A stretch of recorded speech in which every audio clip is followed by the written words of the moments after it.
हान्यो यता भिड बितलियो क्या केटाहरूले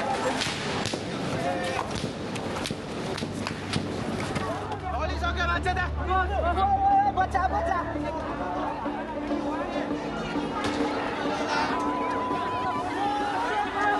यस्तो छ पुलिसले लुकाटे यतिसम्मको लापरवाही गर्नुहुन्छ त है सरकारले। नेपाल 2082 साल भदौ 23 गते काठमाडौँका सडकमा जेनजी प्रदर्शनकारी परिवर्तनको माग गर्दै उत्रन्छन्, तर तिनीमाथि अश्रु ग्यास र गोली प्रहार गरिन्छ। त्यसपछिका केही घण्टामा स्कुल ड्रेस लगाएका एक किशोर सहित 19 जना नेपाली युवा आफ्नै सुरक्षाकर्मीले हानेको गोलीबाट मर्छन्। यी मृत्युले जन्माएको रिसले भोलिपल्ट चर्को विरोध प्रदर्शन ल्याउँछ।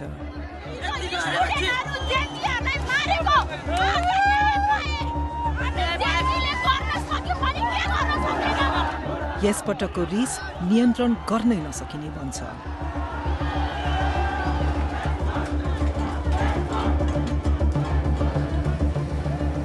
सडकमा खिचिएका 4000 भन्दा धेरै भिडियो, प्रदर्शनकारी तथा प्रहरीसँगका विशेष अन्तर्वार्ता र बीबीसीआईले मात्रै प्राप्त गरेको प्रहरी रेडियोको गोप्य अभिलेखका आधारमा हामीले ती 2 दिनका त्रासद घटनाको सूक्ष्म विवरण यहाँ प्रस्तुत गरेका छौं।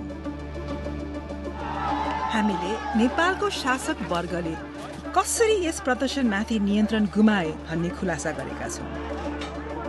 गोली हान्ने आदेश कसले दिएको थियो र परिवर्तनका लागि व्याकुल युवा पुस्तालाई नेपालका प्रहरी, सेना र राजनीतिक कर्मीहरूले कसरी निराश बनाएका थिए भन्ने सोधेका छौं।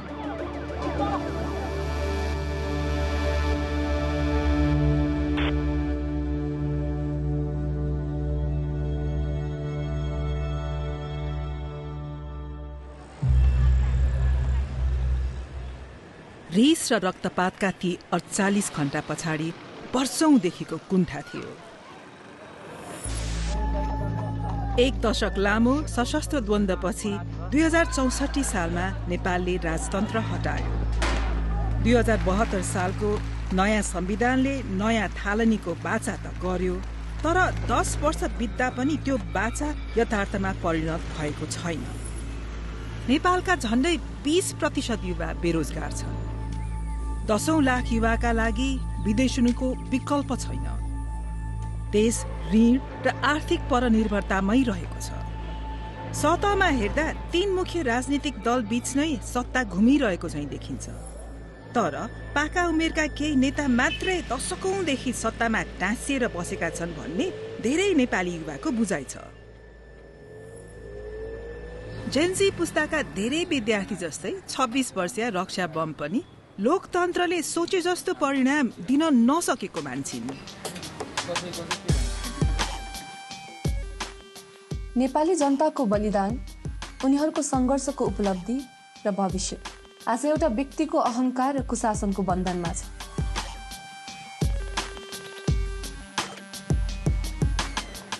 देखिको हामीले जुन अनुहारहरू रिपिटेडली हेरिरहेका थियौँ, ती अनुहारहरूले हामी प्रति गरेको जुन व्यवहार थियो त्यसप्रति हामी एकदमै अजित भइसकेका थियौँ कि हाम्रो पुस्ता भनौँ न अझै, किनभने उहाँहरूले सडकमा के भइरहेको छ, सडकको आवाज के हो भनेर बुझ्नै खोज्नु भएन कहिले पनि।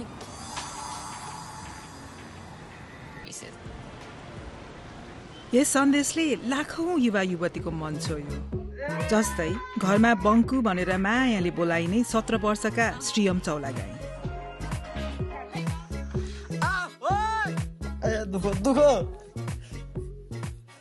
उनीसँग आमा बुवा गंगा कार्की र गणेश चौलागाईलाई अचम्म पार्ने राजनीतिक छेद थियो। म यसो कुरा घरमा गर्थेँ नि, आज यस्तो भयो उस्तो भयो, के बाबा कुरा गर्नुहुन्छ यस्तो कुराहरू, होइन यस्तो कुरो नगर्नु, यिनीहरू सबै फडा हुन्, फडा खाइसके देश सकिसक्यो भन्ने खालको कुरो चाहिँ गर्थे। उसले हरेक न्युज हेर्दो रहेछ क्या, उसले त्यो कुरो मलाई थाहा थिएन। मभन्दा धेरै अपडेट हुँदो रहेछ न्युज हेर्न। अनलाइन विरोधको आवाज चर्केको देखेर आत्तिएको सरकारले भदौ 19 गते एक कठोर निर्णय लियो। Now, news from Nepal. The country has cracked down on a number of social media platforms, including Facebook, YouTube, Instagram, X, LinkedIn. Last night, poof, the platform it's all gone. इन्टरनेटमा यो छलफल डढेलो झैं फैलिरहेको थियो. We have so many problems in Nepal, but they think, let's ban social media. Yeah, that's going to fix the country. Yeah, why are these idiots running the country? Doesn't that seem like a coincidence? It feels kind of shady. Like the platform that people used to criticize the rich spoiled kids just got banned right when it was starting to trend. तर नेपालको राजनीतिक संस्थापन यथार्थलाई नकार्नमै व्यस्त थियो. के हामी जनताबाट अलग थलग भएका हौं? जनताको समर्थन हामीबाट अलग भएको हो? सही निस्कियो कि हामी जनताका बीचमा आशाका केन्द्र. यस्ता भाषण चलिरहे पनि स्थिति धेरै बदलिसकेको थियो. सरकारी प्रतिबन्धका बावजुद जेनजीले ह्याशट्याग र मीम शेयर गर्न तथा भ्रष्टाचार र कुशासन बारे रिस व्यक्त गर्न डिस्कर्ड र टिकटक जस्ता अरू मञ्च भेटाए. Sri did it, Indonesia did it. Of course we are Nepali, we are Gorkhalis, we also can do it, guys. Let's raise our voice together. केही दिनभित्रै देशव्यापी विरोधका योजना फैलिसकेका थिए.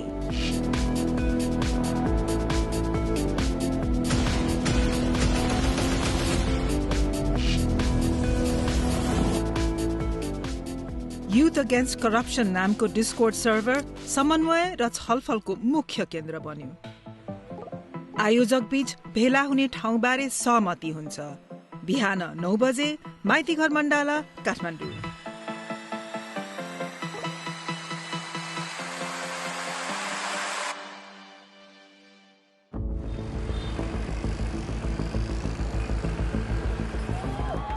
भोलिपल्ट बिहान रक्षा अग्रपंक्तिमा हुन्छन्. आज हामी सार्वजनिक सम्पत्ति नष्ट गर्दैनौं, शान्तिपूर्ण तरिकाले आवाज उठाउँछौं. त्यसैले सबजना हामी रेडी छौं आजको प्रोटेस्टको लागि. We are ready.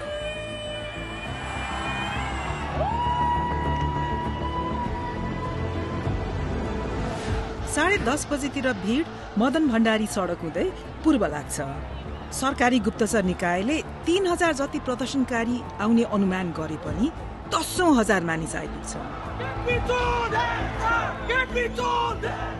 आफूलाई सुरक्षित राख्नेछ भन्ने विश्वासमा कतिले स्कुल युनिफर्म लगाएर आएका छन्.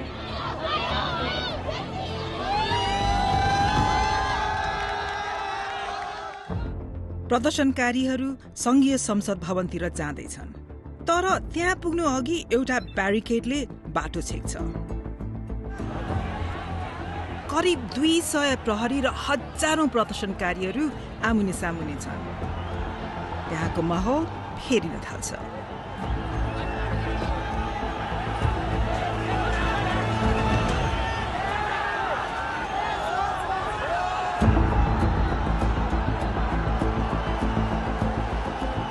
एघार बजेर 47 मिनटमा प्रदर्शनकारीको एक समूहले प्रहरी घेरा छल्ने बाटो भेटाउँछ.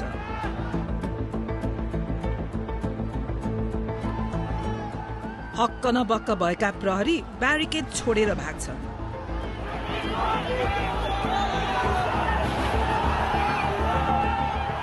र भीड़ संघीय संसद भवनतिर हुत्तिन्छ.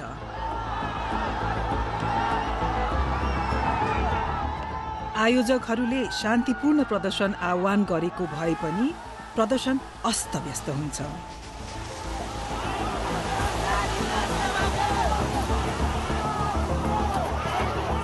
त्यसपछिको त्रासदीलाई पत्रकार तथा प्रदर्शनकारीहरूले खिचेको 4000 भन्दा धेरै भिडियो र तस्बिरले कैद गरेका छन्.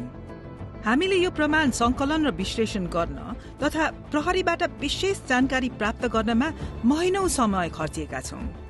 अब हामी तपाईहरू सामु संसद गेटको अगाडि भदौ 23 गते ठ्याक्क के भएको थियो भन्ने बारे अहिलेसम्मको सबैभन्दा विस्तृत विवरण प्रस्तुत गर्न सक्ने भएका छौं.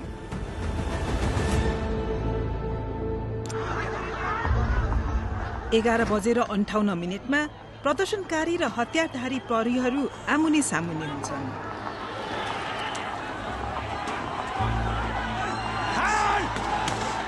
अधिकांश भीड शान्त छ, तर अग्रपन्थीमा तनाव छत्ताछुल्ल भएर हिंसा बन्छ। केही प्रदर्शनकारी संसदको मूल गेटको छतमाथि उक्लन्छन्।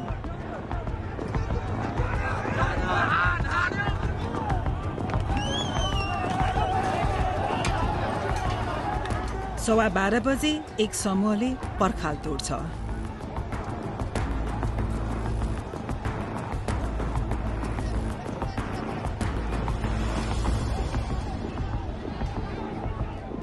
उनीहरूलाई प्रहरीले तुरुन्तै पछाडि धकेल्छन्। डिस्कर्डमा केही प्रदर्शनकारीहरू चिन्ता व्यक्त गर्न थाल्छन्।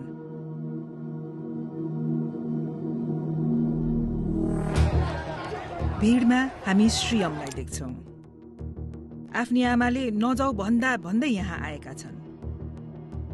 जान्छु भनेर अघिल्लै दिन उसले भनेको थियो, भन्न चाहिँ नभनेको होइन। किन जानु पर्यो यस्तोमा, के हुन्छ पर्दैन जान भनेर भने। अनि अब हामी जेन्जी केटाकेटीको ड्रेसमा जान्छौँ, हामी माइनरलाई कसैले हात पनि लाउँदैन। उनले भ्रष्टाचार विरुद्ध युवाहरू लेखिएको ब्यानर बोकेका छन्, तर सबैजना उनी जस्तै संयमित छैन।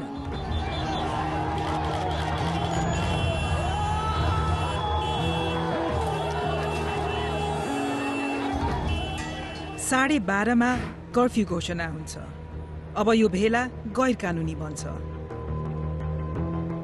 फोनमा कुरा फैलिन्छ।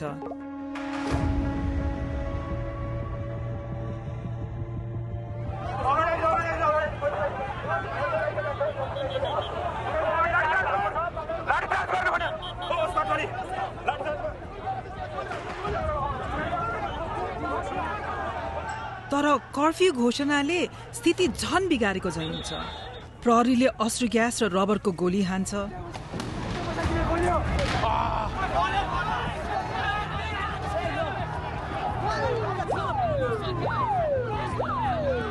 तर उनीहरूको कारबाही अस्तव्यस्त छ। केही प्रहरीले त प्रदर्शनकारी माथि उल्टै ढुङ्गा प्रहारसम्म गर्छन्। गेट घरमा आगजनी भएको देखेर अत्तालिएका अधिकारीहरूले आफ्ना वरिष्ठहरूसँग घातक गोली प्रयोग गर्ने अनुमति मागे। त्यस दिनको प्रहरी रेडियो अभिलेखको गोप्य प्रतिबाट हामीले यो जानकारी पाएका हौं। अभिलेखका अनुसार दिउँसो 12:40 बजे नै घातक बल प्रयोग गर्ने अनुमति दिइएको थियो। त्यससँगै घटनाक्रमले कोल्टे फेर्छ। त्यसपछिका 2 घण्टामा कम्तीमा 6 प्रदर्शनकारीलाई गोली लाग्छ। तीमध्ये 5 मर्छन्। अब हामी घटनाक्रमलाई बिस्तारै हेर्दै ती गोली प्रहारका विस्तृत विवरण देखाउनेछौं। पहिलो गोली प्रहार संसद परिषदको कुनामा हुन्छ। पीडित 34 वर्षे विनोद महर्जन हुन्। त्यस गोली प्रहारका कुनै भिडियो हामीले भेटेनौं, तर 1:15 बजे टाउकोमा गम्भीर चोट लागेका विनोदलाई बोकेर लैजाँदै गरेको देख्छौं। पछि अस्पतालमा उनले ज्यान गुमाउँछन्। गोली प्रहारबारे खबर डिस्कर्डमा तुरुन्तै फैलिन्छ।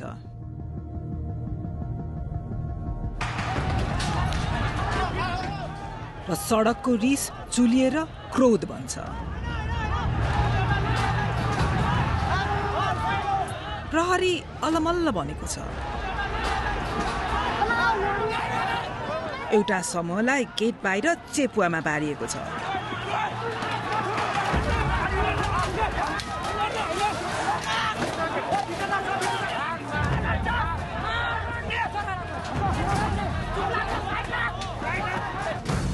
प्रहरी समयक्रम अनुसार दिउँसो 1:42 अधिकारीहरूबीच खैला बैला फैलिन्छ।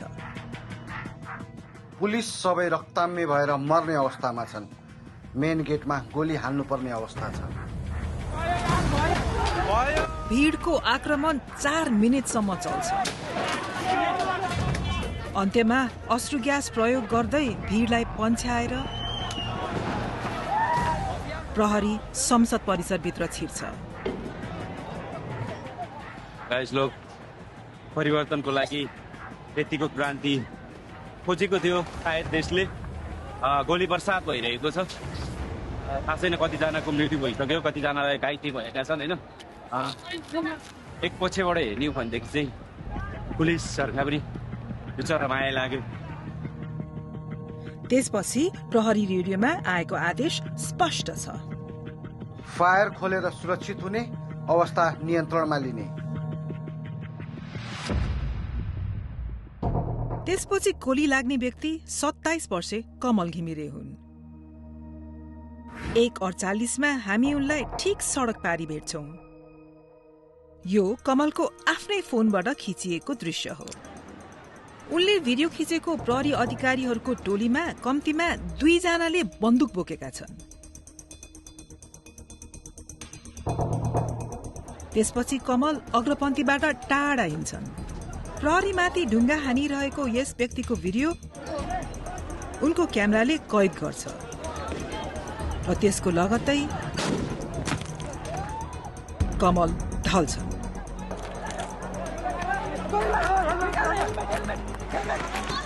हामीले यही घटना अर्को दृष्टिकोणबाट पनि भेटेका छौं कमल यहाँ छन् ढुङ्गा हानिरहेका व्यक्ति र कमललाई गोली लागेको क्षण उनको मेडिकल रिपोर्टका अनुसार गोली उनको बायाँ काखी मुनिबाट घुसेर पिठ्यूबाट बाहिर निस्केको थियो गोली ठ्याक्क कसरी आइपुग्यो भन्ने यकिन नभए पनि कुन दिशाबाट हानिएको हो भन्ने चाहिँ देख्न सकिन्छ त्यसले कमल घिमिरेले केही क्षण अघि मात्रै भिडियो खिचेको प्रहरीकै समूहतिर संकेत गर्छ कमलको मेरुदण्डलाई गोलीले केही मिलिमिटरले मात्रै नछोएको थियो उनी बाँचे झन्डै त्यही क्षणमा त्यहाँबाट 200 मिटर पछिमा अर्का युवालाई गोली लाग्छ यी हुन् त्यसै दिन केही बेर अघि देखिएका 22 वर्षे रसिक खतिवडा उनको टी सर्टमा लेखिएको छ हामी नेता चाहन्छौं लुटेरा होइन रसिकलाई ठ्याक्क कुन बेला वा कहाँबाट गोली हान्यो भन्ने हामीलाई थाहा छैन तर दिउँसो 1:53 बजे रसिकलाई बोकेर लगेको यो दृश्य एक प्रदर्शनकारीको फोनले खिचेको रहेछ उनको छातीमा गोली लागेको थियो यसै चोटले उनको ज्यान लग्यो उनी 22 वर्षका थिए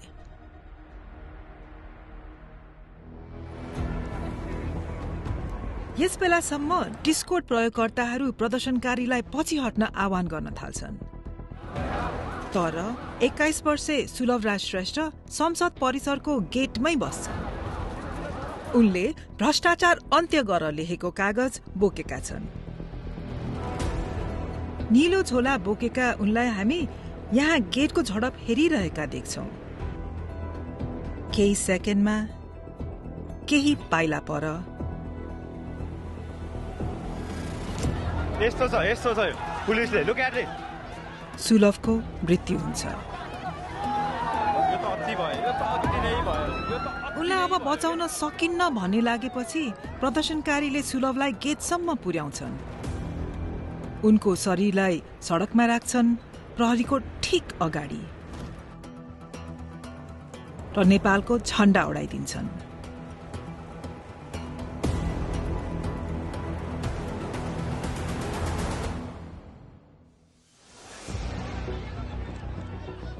यस गोली प्रहारका प्रत्यक्षदर्शी मध्ये थिए स्कुल ड्रेस लगाएका 17 वर्षीय किशोर श्रीयम चौलागाई केही मिनेटपछि चोकको अझै नजिक श्रीयम फेरि देखिन्छन् उनको अगाडि प्रदर्शनकारीको एउटा समूह प्रहरीमाथि ढुङ्गा हान्दैछ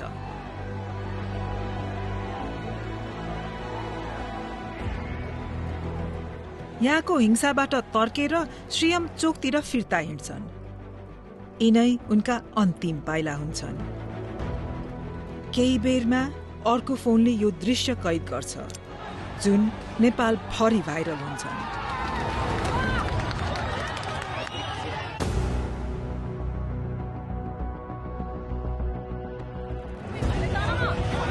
टाउको पछाडि लागेको गोलीको चोटबाट धेरै रगत बगिरहेका श्रीयमलाई बोकेर सडक पारी लगिन्छ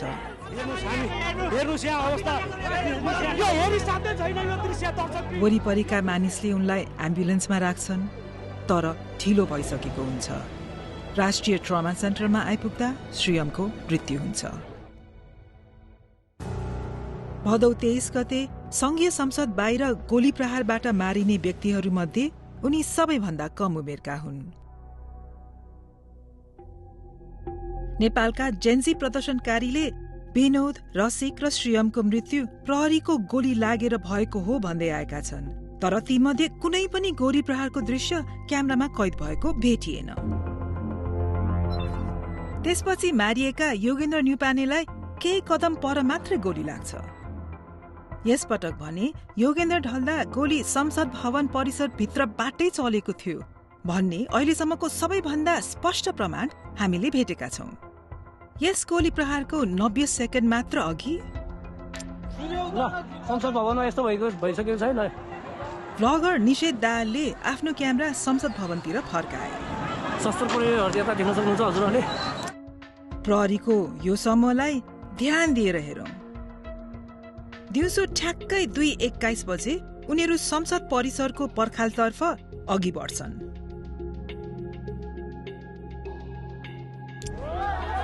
भिड बिथो लियो के? भिड बिथो लियो नि त अनि। ओ यताबाट आयो। केही सेकेन्ड पछि हान्यो यता भिड बिथो लियो के केटाहरूले?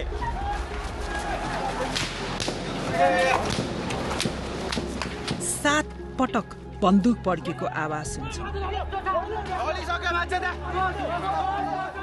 र रगत बगाउँदै ज्यान गुमाइरहेका योगेन्द्रलाई देख्छौं। यस क्यामेरा एंगलले उनलाई कसले गोली हान्यो भन्ने देखाउँदैन, तर त्यही क्षण फुटपाथमा केही कदम परबाट खिचिएको अर्को भिडियो क्लिप हामीले फेला पार्यौं। झट्ट हेर्दा यसमा थप प्रमाण देखिँदैन, तर जुम गरेर हेर्ने हो र फुटेजलाई स्थिर बनाउने हो भने गोली चलेको स्पष्ट देख्न सक्छौं।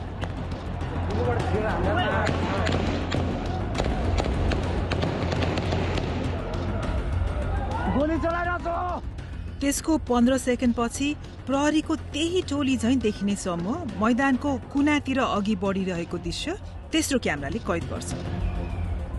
प्रहरीले संसद परिसरभित्रबाट गोली प्रहार गरेर निहत्था प्रदर्शनकारीलाई मारेका थिए भन्ने संकेत गर्ने यही नै हामीले भेटेको सबैभन्दा स्पष्ट प्रमाण हो। प्रदर्शनकारी जहाँ लुक्न सके त्यही लुके। चोटका कारण योगेन्द्रको मृत्यु भयो। उनी 24 वर्षका थिए। बीबीसीले विश्लेषण गरेका भिडियो फुटेजमा न त योगेन्द्रलाई न अरू कुनै पीडितलाई कुनै प्रकारको हिंसात्मक गतिविधिमा लागेको देख्न सकिन्छ। आधिकारिक तथ्याङ्कका अनुसार भदौ 23 गते भएको विरोध प्रदर्शनमा 19 जना युवाले ज्यान गुमाए। थप 300 घाइते भए।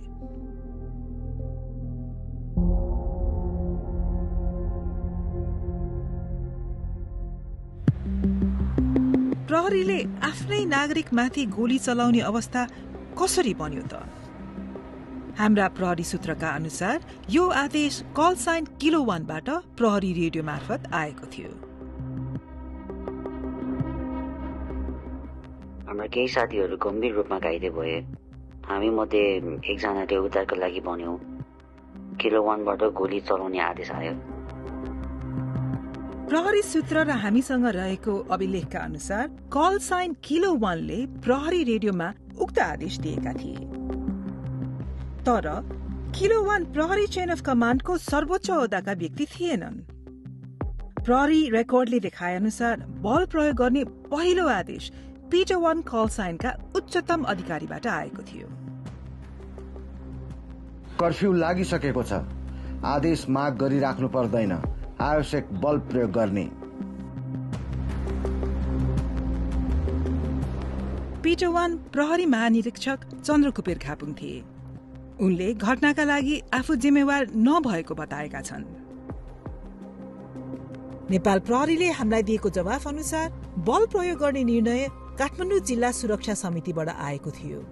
प्रहरीका अनुसार समितिले बल प्रयोग गर्ने निर्णय दिनु अघि प्रहरी महानिरीक्षक खापुङले त्यस प्रकारको कुनै आदेश दिएका थिएन।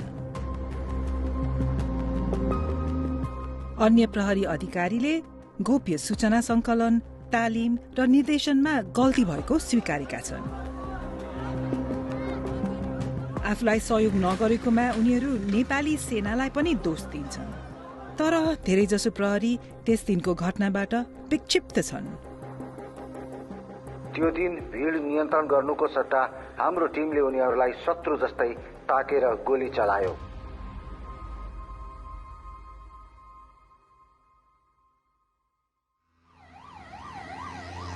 त्यस दिन अवेश श्रीयमका बुवालाई कुनै बुवा आमाले नचिताउने फोन कल आयो। ल त्यसो त बङ्कुलाई ट्रमामा ल्याएको रहेछ, ट्रमामा आउनु पर्यो तपाईँ भन्नु। एक ठाउँमा अलिकति भिडभाड थियो क्या, गेटदेखि अलिकति वर के को भिडभाड रहेछ भने यसो उठेर हेरेको त नेम लिस्ट टाँसेको रहेछ। 1 नम्बरमा श्रेम चौलागाई भनेर।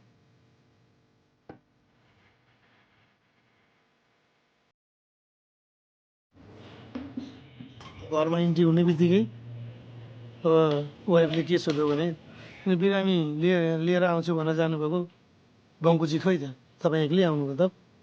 अनि मैले ट्रिटमेन्ट हुँदैछ, चोट रहेछ, ट्रिटमेन्ट हुँदैछ, एक्लै उसलाई किन छोडेर आउनुभएको त? ट्रिटमेन्ट भइरहेको बेलामा भनेर भन्ने खालको क्वेसन गर्नु होइन। तर म ठगिरहेको छु होइन, म कसरी बसेँ होला। यस्तो रक्तपातपछि पनि प्रधानमन्त्रीको हट कायमै रह्यो। अब धेरैले चाहिँ नि प्रधानमन्त्रीको राजीनामा तत्काल चाहियो भनेर प्रमुख प्रतिपक्षी दल लगायत सडकमा बसेर मागेर भएन नि प्रधानमन्त्रीले अहिले राजीनामा दिनु। यस्तो हटको सामना गर्नु परेपछि केही प्रदर्शनकारीहरूले वैकल्पिक उपाय सुझाउन थाले।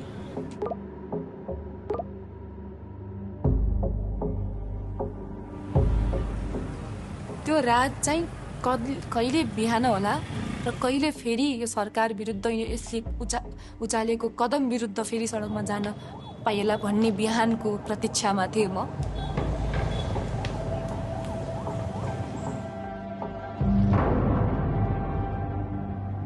बिहानको मिरमिरेसँगै क्रोध विस्फोटित हुन्छ।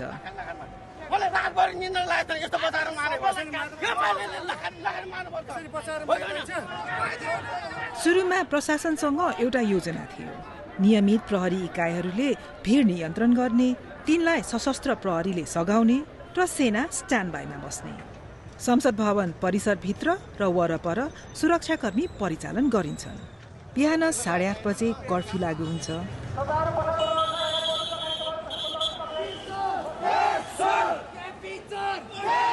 तर भीड पछाडि हट्दैन। आज पनि रक्षा भीड बीच नै छिन्।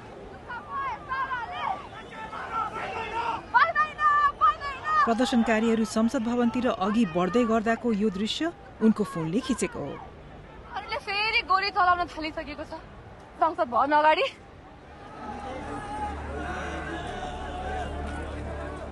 9 बजेसम्म त अवस्था निकै बिग्रिन थाल्छ। भीड आक्रामक बन्छ।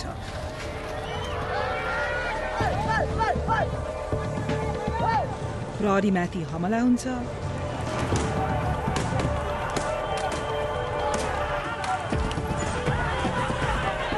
राजनीतिक नेताहरूको घरमा तोडफोड हुन्छ। सरकारी भवन जलाइन्छन्।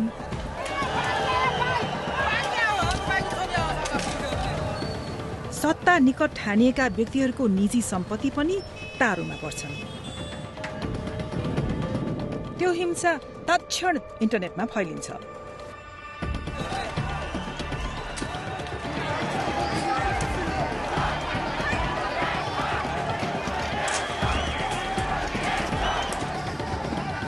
भीड प्रहरीभन्दा धेरै ठूलो छ। प्रहरीको उपस्थिति पातलो छ। सशस्त्र प्रहरी बल र नेपाली सेनाबाट पाइने भनिएको सहयोग कहिले नआएको प्रहरी अधिकारीहरू बताउँछन्। दिउँसो 1 बजेतिर प्रहरीले भीडलाई नियन्त्रण गर्ने प्रयास त्यागेको चाहिँ देखिन्छ। 2 नम्बरमा आफ्नो हतियार त्यसपछिबाट आएर सञ्चार सेट, त्यसपछिबाट भेहिकलहरू र आफ्नो सेफ्टी, आफ्नो टोलीको सेफ्टी गर्ने। यति हो, यति दुईटा कुरा मेन प्रायोरिटीमा राखेर काम गर्ने। इन्टरनेटमा राखिएको तर केही बेरमै हटाइएको यो भिडियोमा प्रहरीलाई आफ्नो सुरक्षालाई प्राथमिकतामा राख्न भनिएको सुन्न सकिन्छ।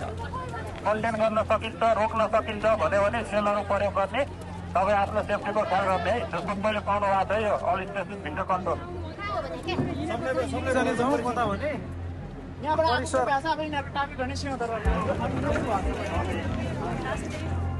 प्रहरीले मैदान छोडेपछि कोलाहल छाउँछ।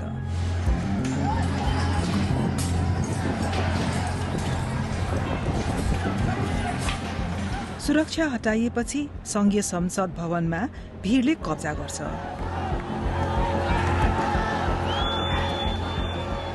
दिउँसो 2 बजेसम्ममा भवन उनीहरूको अधीनमा हुन्छ।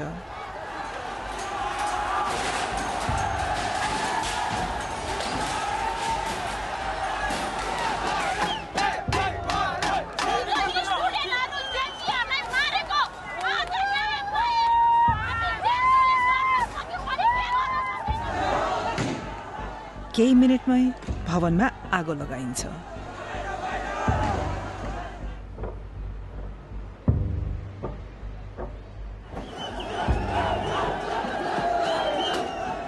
भीड सर्वोच्च अदालतभित्र प्रवेश गर्छ र सिंहदरबारको ऐतिहासिक भवन परिसरमा पनि। खतरा तरिकाले दौड्दै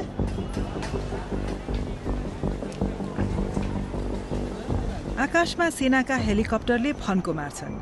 आगजनी गरिएका भवनहरूबाट नेताहरूलाई उद्धार गरेर सुरक्षित स्थानतर्फ लैजान्छन्।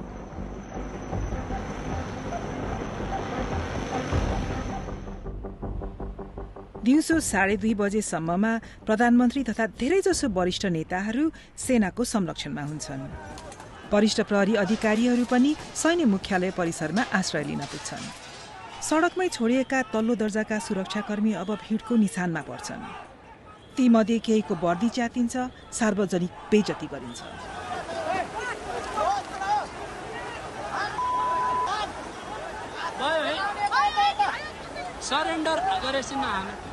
एक कनिष्ठ अधिकारीले आफूलाई कमान्डरहरूले अल्पत्र पारेको महसुस भएको बताए। कनिष्ठका रूपमा आक्रमणमा परेको बेला हाम्रा वरिष्ठ र नेतृत्वले साथ दिन्छन् भन्ने अपेक्षा थियो, तर हामीलाई एक्लै छोडियो। आवश्यक कदम चालिएन। हामीले आफूलाई अभिभावकविहीन महसुस गर्यौं। उनीहरूले आफूलाई त जोगाए, तर के गर्ने, के भइरहेको छ भन्ने बारे हामीलाई जानकारी समेत दिएनन्। आगजनी र विध्वंसका घटना पछाडि केही राजनीतिक समूहहरूको हात रहेको आक्षेप व्यापक रूपमा फैलिएको थियो, तर हामीले न ती आक्षेपका सत्यता पुष्टि गर्न सक्यौं, न तिनलाई नकार्न सक्यौं। हिंसा काठमाडौँ बाहिर फैलिन्छ, देशभरि छाउँछ।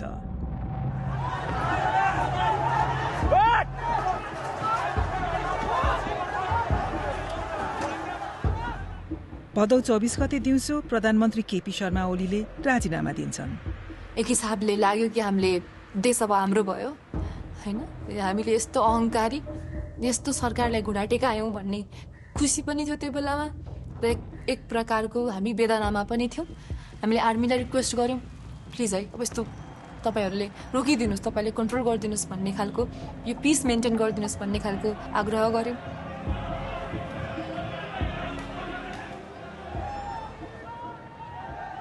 तर साँझसम्मै अराजकता जारी रहन्छ।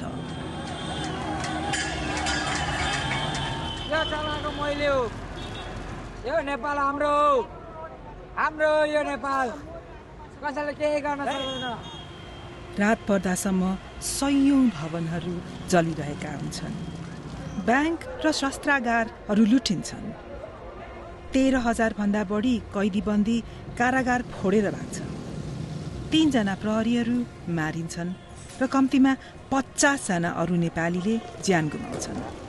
राति 9 बजे मात्रै सेना सक्रिय हुन्छ। यस विषम परिस्थितिबाट राष्ट्रलाई शान्तिपूर्ण तवरले निकास दिनको लागि आन्दोलनरत समूहलाई आन्दोलनका कार्यक्रमहरू स्थगन गरी 10 बजेदेखि कडा खालको कर्फ्यू लाग्ने हुँदा सबैजना आफ्नो घरतर्फ सुरक्षित प्रस्थान गर्नुहुन। सेनाको हस्तक्षेपले 2 दिनदेखिको कोलाहल र रक्तपातलाई अन्त्य गर्छ। तर सेनाले धेरै ढिलो गर्यो भन्ने धेरै नेपालीलाई लाग्छ। नेपाली सेनासँग प्रशस्त सैनिक थिए। सर्वसाधारणमाथि गोली चलाउनु पर्ने आवश्यकता थिएन। मुख्य सडकहरूमा 100 देखि 150 सैनिक तैनात गरे मात्र पनि पुग्थ्यो। यसरी ठूलो राष्ट्रिय क्षति टार्न सके। तर प्रहरी सबैभन्दा बढी मार सहेर बसेपछि मात्रै उनीहरू श्रेय लिन आएका जस्तो महसुस हुन्छ।